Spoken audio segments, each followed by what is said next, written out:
Hi guys, I'm Izzy, I'm 23, and welcome back to Show and Tell. Okay, today's conversation is a brain dump, okay? So one thing I really value and I need in my life is stimulating conversations as a creative. I feel like there's so many stigmas around being a creative and so many nuances of being a creative and a successful creative. And today I kind of got to talk to my friends, my peers about this, and it just made me think about so many things. Like I was literally grocery shopping today and my mind had so many words and I literally had to come home and journal to get it all out. But I also kind of want to speak on it. So I'm going to kind of walk you through my brain dump today just because it revolves around creator economy, everything it takes to be a creative and creating the life that you want to live. It is such a privilege to have accessibility to what makes a successful creative and a successful life and a happy life. Now, not saying, I'm full of success, full of happiness and all the things, but it's an ongoing process and it will always be an ongoing process of life, of learning, of creating, and all the things that life comes with. And I know this is coming from a 23-year-old girl, but I really pay attention to psychology, being a creative, and I'm very passionate about being able to change anything that you want to change and access to the world. Because at the end of the day, the world is truly your oyster if you don't have a limiting mindset. And I'm all about breaking limiting mindsets, uplifting you, uplifting me, and making sure that everything you want to do, you can do, okay? So, I don't really know what's on my list of brain dumps. I just kind of blurted everything and we're going to go through it. So I said there are so many things you as an individual need to understand, and one is everything is your fault. And that is all about accountability. Accountability for absolutely everything. So in my personal life, right, this is my second to third month in LA. And it's clear to say that my 2025 has truly been a roller coaster and has been me going with the punches, going with the flow, and not having the stability that I once had in Philadelphia. That is because of the opportunities I've been getting, the rooms I've been getting, and just the upgrade I have been receiving in life. And a lot of these are things that I prayed for. And that is a heavy emphasis I want to put out there, because some things that you might ask God, the universe, or whatever you might believe in, you receive. And once you receive them, you're still not fulfilled. So it's diving into, I got to this place that I always wanted to get, but why am I not feeling the abundance of everything I want? And that is two things: your mindset and the accountability.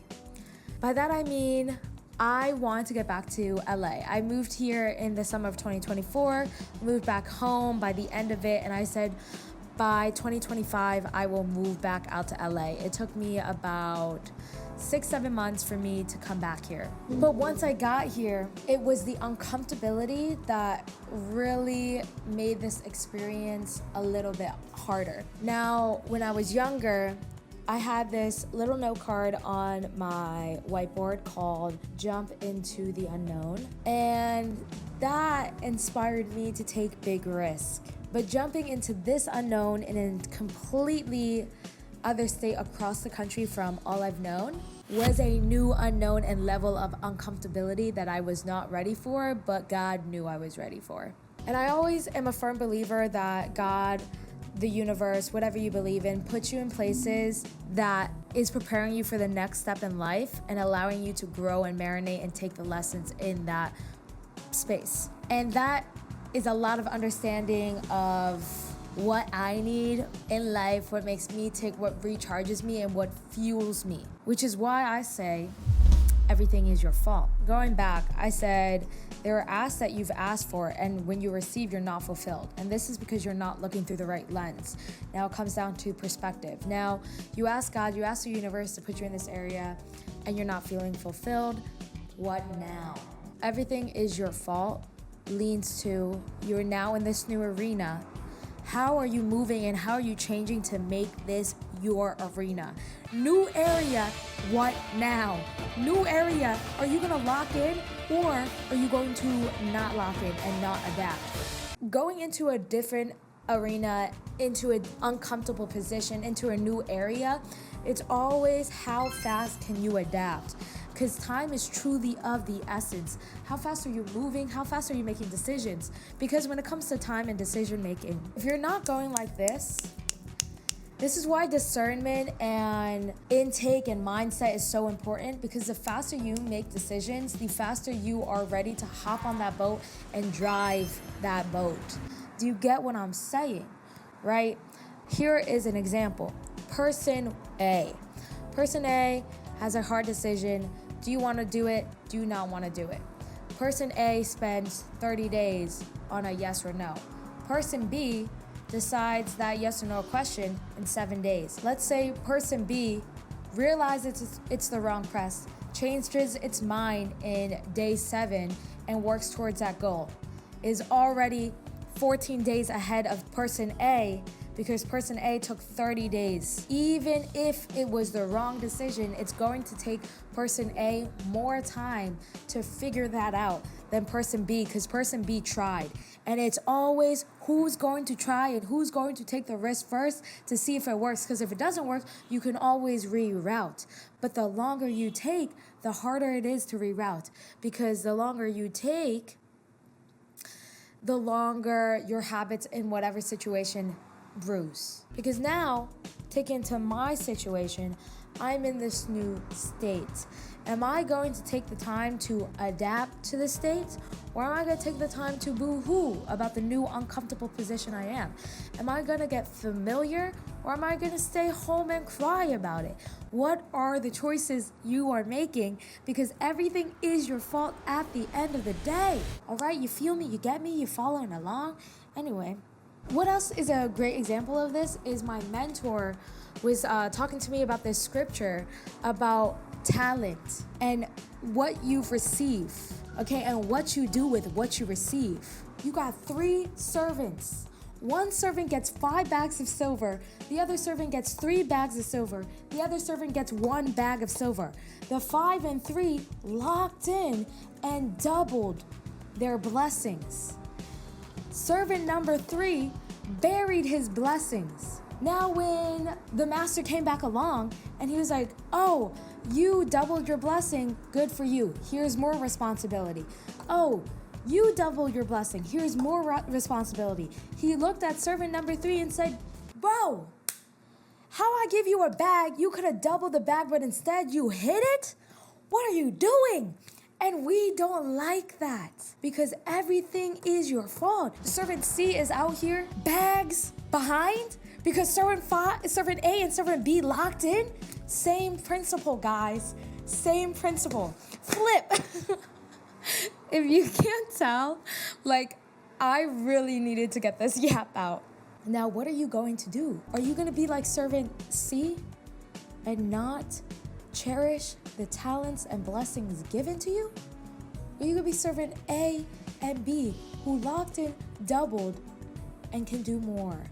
Okay, another example of this. Think of folks who go to the gym every day and think of folks who are wanting to gym. The person that goes to the gym every day, that is their normal. That level of exercise is their normalcy. Meaning, the person who's asking them, how do you go to the gym every day, is confused of how that is not your habit. Because to them, they've adapted to that habit to create that normalcy in their life. Also, when you think about it, as an avid gym goer, the gym not only keeps you healthy, but it's a reminder that you can do hard things.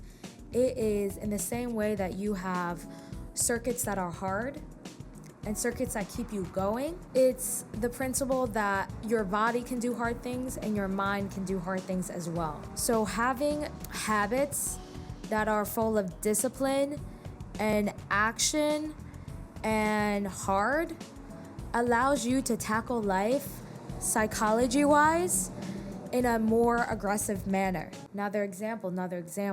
I'm an avid pickleball goer. When you play pickleball, there's ways to play with strategy, there's ways to play for funsies, and there's ways to play aggressively. What type of player are you? And how are you showing up in that world? I really had so much to yap about today. Like ramping that back into everything is your fault. Do you want to be stuck in the situation you're in? Or do you want to rework what's given to you to create the dream life that you want? Because why in the world are you sitting down and taking life that is miserable to you and settling in that? There are little habits that you can do every day that changes your entire outlook. To do that is to understand the minuscule things that create the totality of something bigger. In business, that could be the technicians you hire to create the vision. In project management, it could be how are you setting up the workflow so that things move along quickly and things move along fast and things move along efficiently. It's always how you can get to point A to point B in a way that you enjoy the journey. Because life is constantly going to throw changes at you, constantly going to throw trials and tribulations, and it's all about moving through those with grace, enjoying that turbulence, and understanding that you are a work in progress and will always be a work in progress. Now, in a creative perspective, I understand majority of my demographic is creatives. So when you think of a creative perspective and your creative journey and career, you want to understand the privilege and understanding of what you do and what you bring into the world. All right? At heart, I am a creative director, creative producer. Those are my two top tier skills. I got there at the age of 23 from the work that I put in at the age of 16.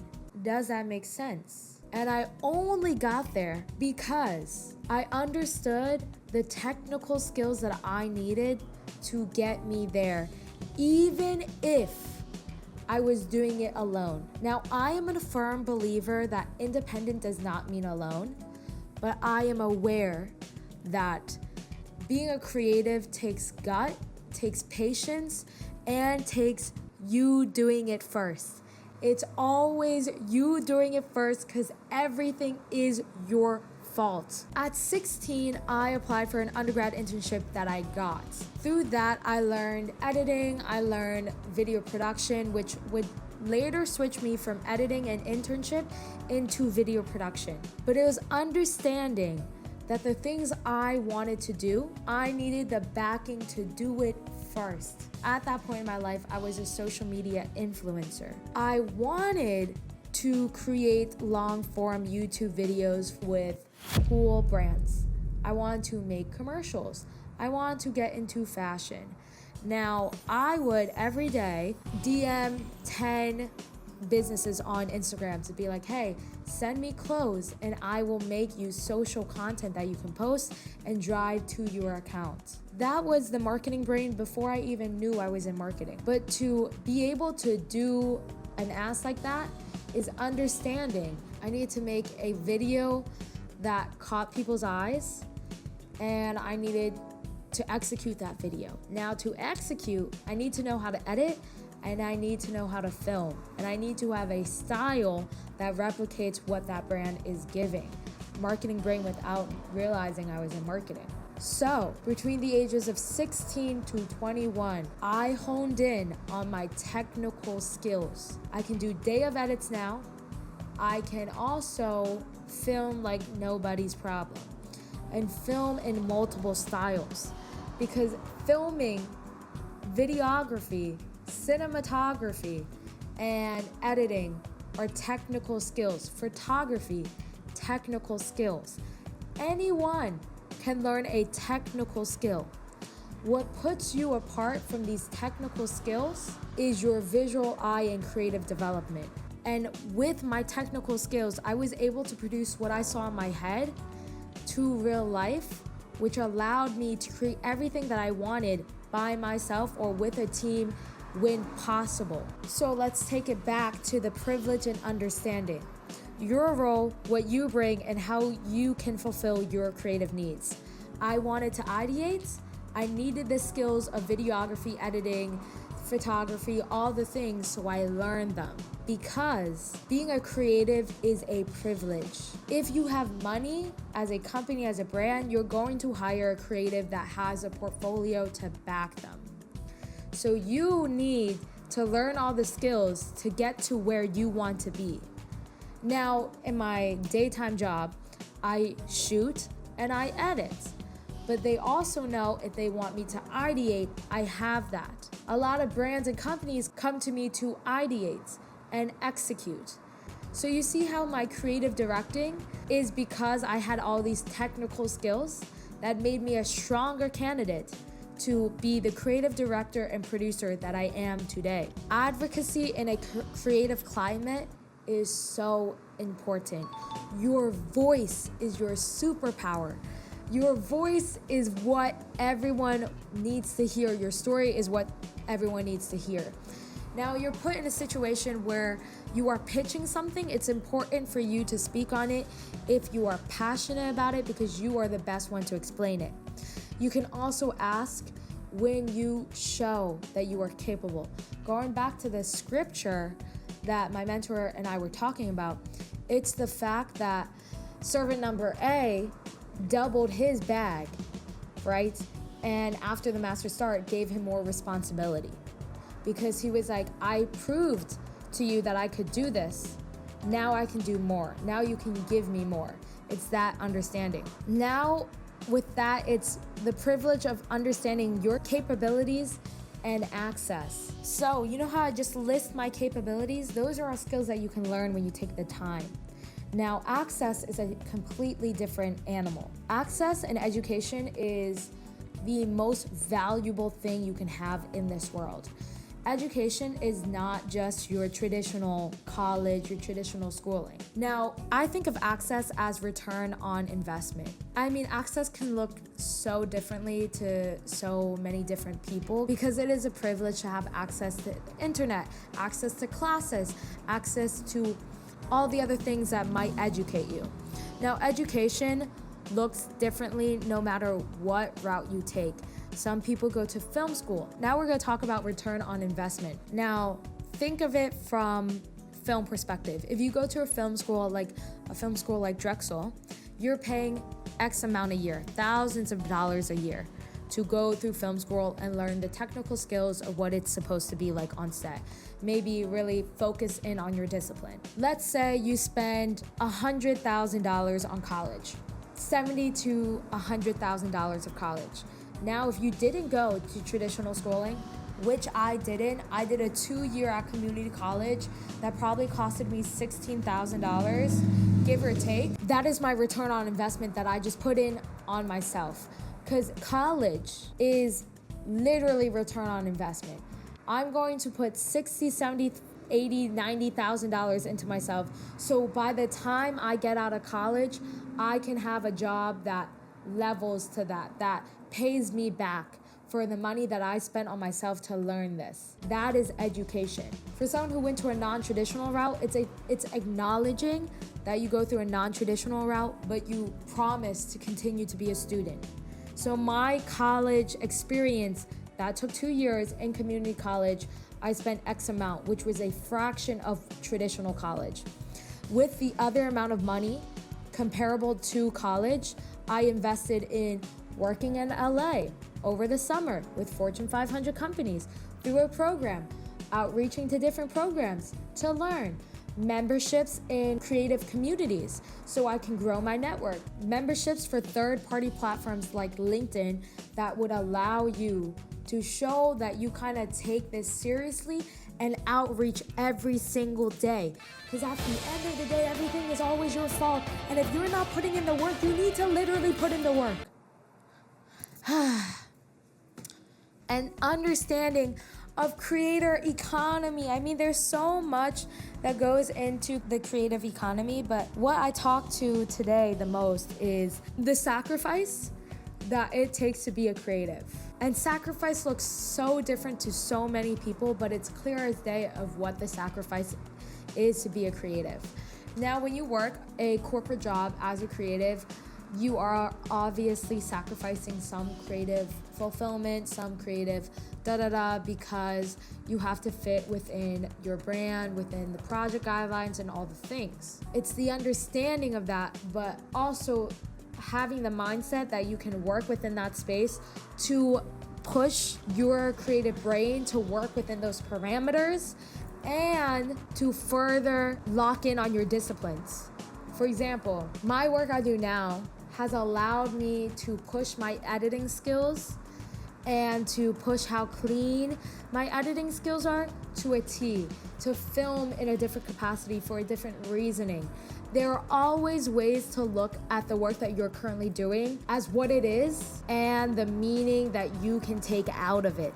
And then it's also being able to create space that allows you to have, your creative freedom, your creative output and what drives you. Like for me, it's speaking on this. It's speaking on my journey. It's telling you guys what I've been navigating through within the marketing world, on the entertainment side, through the film world, through the video production world, and everything that I want to do.